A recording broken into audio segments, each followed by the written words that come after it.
and welcome back to another episode on Marvel Mad. I'm your host as always, doing the Captain Coffee, and we have another review, which is this time What If Season 3. Now, my first initial reactions and thoughts on that lot was, it was a good season, don't get me wrong, it picked up right at the end. Like I said on my short, that again, my initial reactions and everything, it started to pick up really, really well from episode 5. And then episode 5 till the end, loved it. Loved every single bit of it. It really was good. Stories was really good. Characters was really hard hitting. Just the animation and everything. You can always count on it being just brilliant, sort of thing. But the start of it, apart from two episodes from 1 to 5, was really good. I did enjoy them, but there was some like duds, and ones I was like, just what the hell? Why is there any point in these? But I think you always have to give it a hit and miss with What If, because that's what they do sometimes. They'll just throw a random story out to you that will have no insignificant thing for the end of the story, but it's just like to spice it up a bit and mix it up. So yeah, it was alright.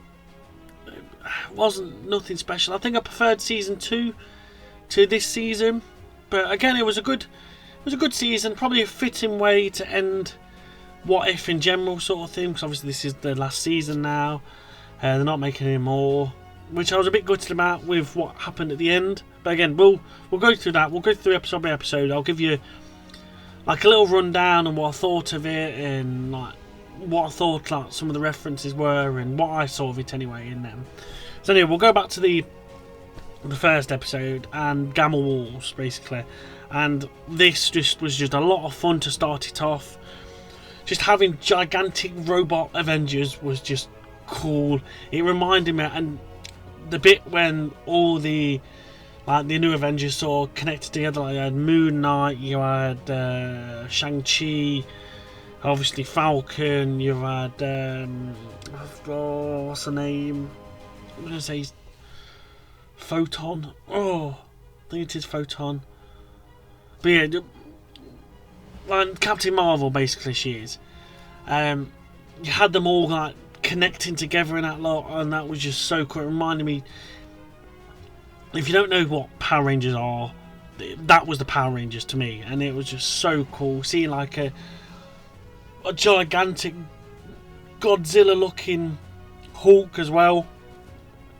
Really, really nice. I'll just say I've just recently watched Godzilla X Kong, and as soon as I'd seen that, I just thought, that's what that is, sort of, and that was like a reference to that. But it was really good. It reminded me a lot of like a Japanese manga sort of thing, and it was a good start to the season. I really enjoyed it. I thought, again, the animation, everything, the story, really, really cool, and it didn't give you a false hope. It was like, okay, this is a good start, let's crack on, sort of thing. And then the second episode come, and it was like, what happens if Agatha and Kingo go to Hollywood? And I was like, okay, yeah. I did like how I was like, was it 20th Century Fox or Universal Studios or something like that?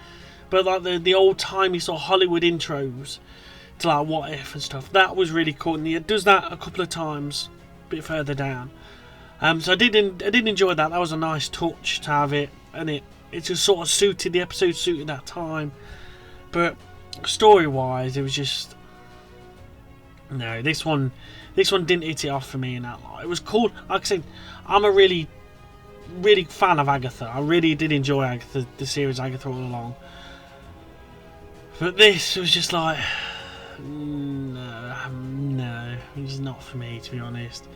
It was like, it reminded me a lot like the Scarlet Witch, where she wanted to change everything in her image, sort of thing. When like it's trying to say like Agatha's trying to become a celestial to protect Earth, but also maybe try and take over it and like remodel it in her own image. But that's where Kingo comes into it, and he's fighting for the Celestials. And yeah, it wasn't for me, that episode. It really weren't. It was an okay episode, nothing special, sort of thing. I can't really say what else about it. It was okay. But then episode 3 comes along, and it's like, what if the Red Guardian stopped the Winter Soldier from killing Howard Stark? Now, I did enjoy that episode. Again, the partnership were fantastic, and if the partnership is like this in animation, what the hell is it going to be like when the Thunderbolts come out? That was my first reaction when I watched this episode 3. I was like, they bounce off each other really well. We've seen them bounce off each other really well in like the press tours and like San Diego Comic Con. Now, if that's anything to go by, Thunderbolts is going to be so cool. And again, I cannot wait for that film. Obviously, we'll have stuff on the channel and all. But yeah, and I did enjoy it. Like seeing them connect, seeing how they was going to sacrifice each other and they have to help fight each other before, after like fighting against each other. It was really cool. Seeing Giant Man as well. I can't remember what his name is. Morpheus, I always remember him as. Seeing him in his prime as a Giant Man as well. So cool. Really nice. And at the end as well, I didn't even twig that it was going to be Obadiah Stane going to be the one to help put the kill hit on Howard Stark, which makes complete sense now after watching the episode. But I didn't even think of it back then, and that was a really cool moment as well when he goes into him and sees them there, and I'm like, oh, of course it'd be in that lot. But again, this episode picked up for me. Enjoyed it. Story was really good, and yeah, this made me look forward to even more the Thunderbolts, which I don't know whether it was the intention, but it worked for me, so that's all I can say for that sort of thing. And then we come on to Christmas Day, and this was just so random, so weird. It was just a bit like animal cruelty was in this. It was just so odd. I was like, what if How the Duck got hitched? And it was to I just had a name in her head. Darcy. Darcy. How did I forget that? But yeah, Darcy from Thor. Yeah, how they had a kid. And who laid the egg? Did Howard lay the egg? Did Darcy give birth to the egg? It was just so messed up and so random and weird, and they go to hide it like a ski lodge with Loki and like the Frost Giants, and then everybody's after the egg, and the egg's like all powerful, and there's like Thanos and the Dark Elves and so many different villains, and it was so weird. It was so weird. It was funny, but in the wrong ways, and I don't know. It was just odd. It was completely and utterly odd. I was just, what? Honestly, I ain't got a bleeding clue. Honest to God, I'm just. But this had a knock-on effect for the rest of the series. And honestly, just for the sheer weirdness of it, watch episode 4. Because, yeah, I can't even explain it. It was just so. Yeah, okay. If you want to go that way, you can go that way. I'm not saying a word, because my lord, it was just weird. It was absolutely weird and proper random. But episode 5, this is where it starts to kick up, and this is where the knock-on effects happen, and this is where like stuff's going down, because this is where it gets good. So obviously, as you all know, I was not a big fan of Black Panther: Wakanda Forever, but seeing Riri Williams in this and how she is so clever and like uses things and stuff like that, 100%, I'm all up for it. And I'd look forward, if she's going to be like this in the Ironheart series, I think it is, coming out next year. Yeah, 100% well up for it. I just couldn't stand. She didn't have the right setting in Black Panther: Wakanda Forever, but that's on a whole nother story, a whole nother thing. Yeah, but this was really good in that lot. Like having the Titanic be like the base of their operations for like the rebellion, like seeing evil Mysterio, like that was really cool. Really cool, and how seeing like a Spider-Man villain like that and a different concept, so nice, really good. And then White Vision as well. This White Vision was like, oh dear, you don't want to mess with this guy because he could literally just tear you asunder. Honestly, it was so cool. Obviously, you see in our universe, like the Marvel Cinematic Universe, you see him fighting against Normal Vision in not Agatha, on WandaVision, and then like he goes away and tries to sort himself out and like become the new Vision. Like, so he sort of turns good. But seeing him in this completely evil, all-powering like attack dog sort of thing was really cool. And that like the fighting as well between Riri and Mysterio, and like when she manages to like nullify Vision and like sort of not absorbs it, but sort of uses the suit for herself and like uses that to go up and fight against the others. So cool. I say story in this one really was nice, and it just had that impact of, damn, she's gonna lose everybody, she's lost everything. And this is what the Watcher was saying, like she gets to this point where she's fighting, but she just can't do it. And then this is where he's a bit naughty for this, obviously, but he's done it obviously season, so you know it was going to happen. But this is where he sort of interferes, like no, get up, fight, you can do it, sort of thing. And this is like the straw that broke the camel's back, finally, after what he's been messing around with all the others. And you sort of know now that there's other Watchers watching him, and that's like, oh dear, here it comes. It's not going to end well. It's not going to end well. But that was really good. And that sort of kick-started for me. Like, now this is where the series picks up. So I think, so what if 1872, again, really good setting, like the like a Wild West sort of intro sort of thing. Really nice. And having the combination of Shang-Chi and Kate Bishop, again, was really clever, really good. And like use like the old American like railroads and gold rush and all that sort of stuff was really clever. And it reminded me of like an old Clint Eastwood sort of film, which again just fitted it so well.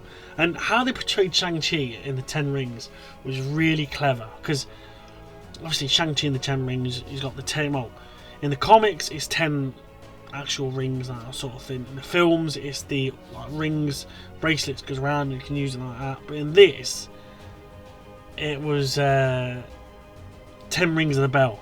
Now that I thought was really clever. I did not even consider. I think it only took me a good 5-10 minutes into the episode when he sort of finally clicked, because I think he talked to a little kid that they've saved and helped. I was like, oh, the folktale of Shang-Chi and the 10 rings. And I was like, oh, of course, it's 10 rings of the bell. That was so clever to have, and I really did enjoy that. I thought that was really clever, really cool. I loved how the villain was the Red Hood. Now, originally I was hoping to see, I say I'm terrible with names, but I was hoping to see like the actual Red Hood from like the comics and Spider-Man and all that sort of thing. So when it wasn't, my initial thought was, I was a bit disappointed in that, but it made sense for the story to have it be his sister. So yeah, it was really good. And like I said, the fight scene between them was just so damn cool, and and the train as well, like the ghost train, it always seems to be like a Stark thing. Like they've pinch reactors and stuff like that, which was so good. And again, in this episode, the Watcher again is a bit naughty and like interferes again when he shouldn't do, sort of thing. And the actor as well, I can never remember his name, but he played the Ghoul in Fallout. We need to have him as a Marvel villain or character or something, because he would make such a cool character in Marvel. Because he portrayed this like slimy, sort of like mind control-y sort of character so well, and you really did think, oh crap, he's got the better hand of Kate Bishop here and that lot. But then to turn it on and stop him, so cool. And yeah, you've got to use him again for Summit, because he's such a good actor and he'd make us such a good villain that lot. But then at the end of this is where the Watch is now answering for his crimes, because now it's like, oh boy, there's other Watchers and they're pissed and you're coming with me sort of thing. So episode 7, what if the Watcher disappeared? The first thing you see, and I'm so glad to see her back, is Miguel, Captain Carter.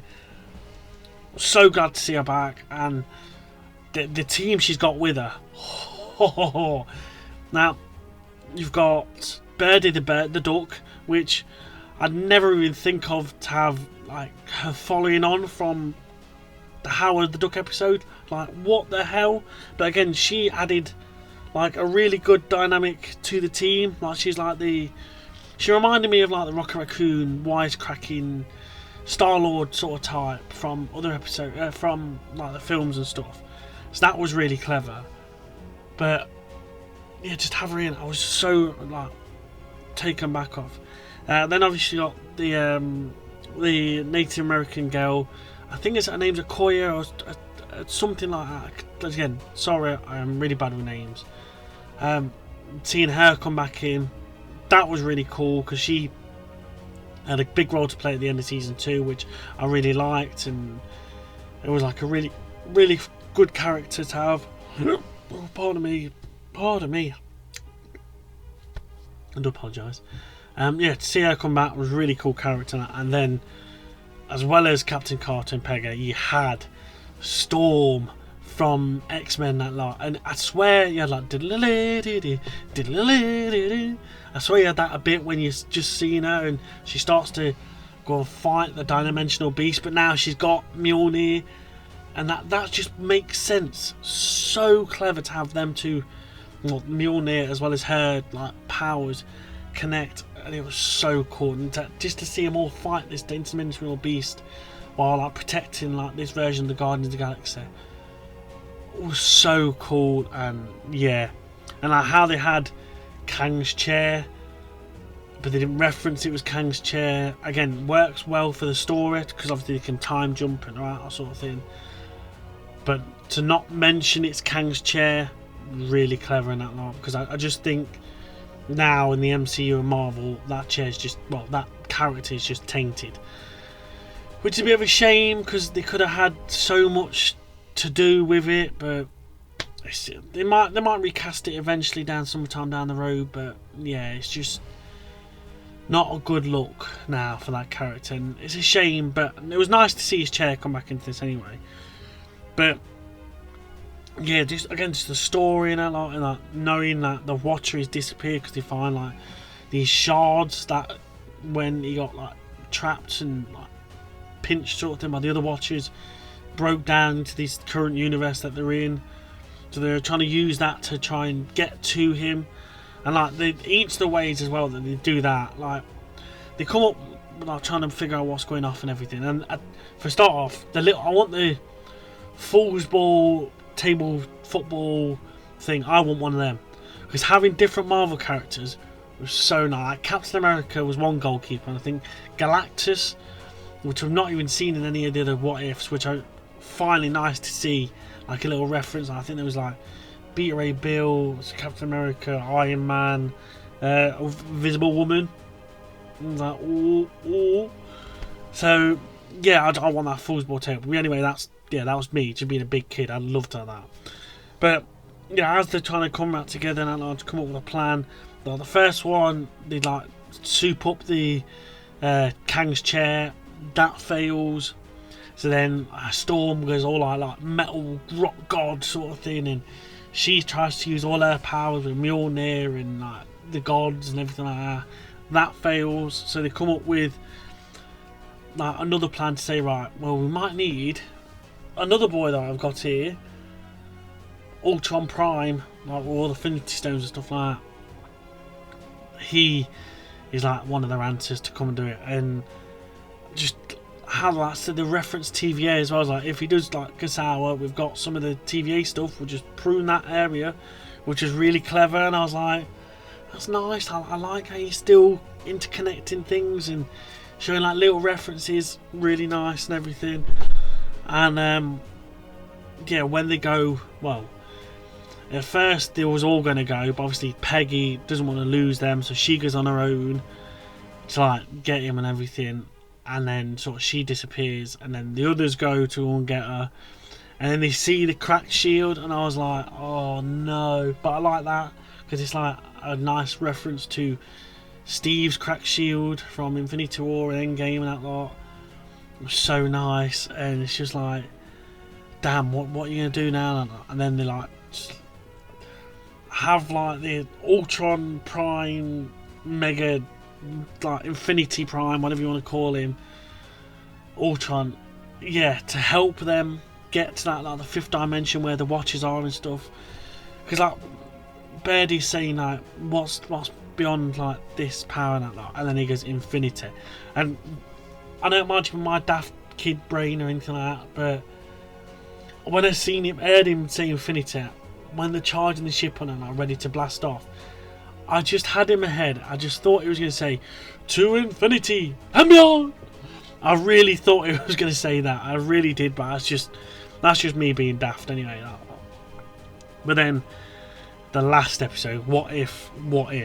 Oh, this was a fitting way to end this series, and like just the battle to start it off was just so damn cool and that lot. And like when you see Infinity Ultron just get just like that, I'm like, oh dear, that's not good.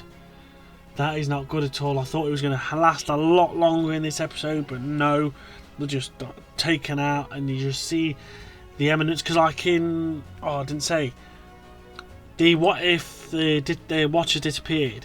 The intro to that though is the Eminence like narrating it, and then when you realise it's not the Watcher, is this other one. It's like, yeah, he's done for that. Like we are in like up the creek without the paddle now. We are done. This is not good at all for him.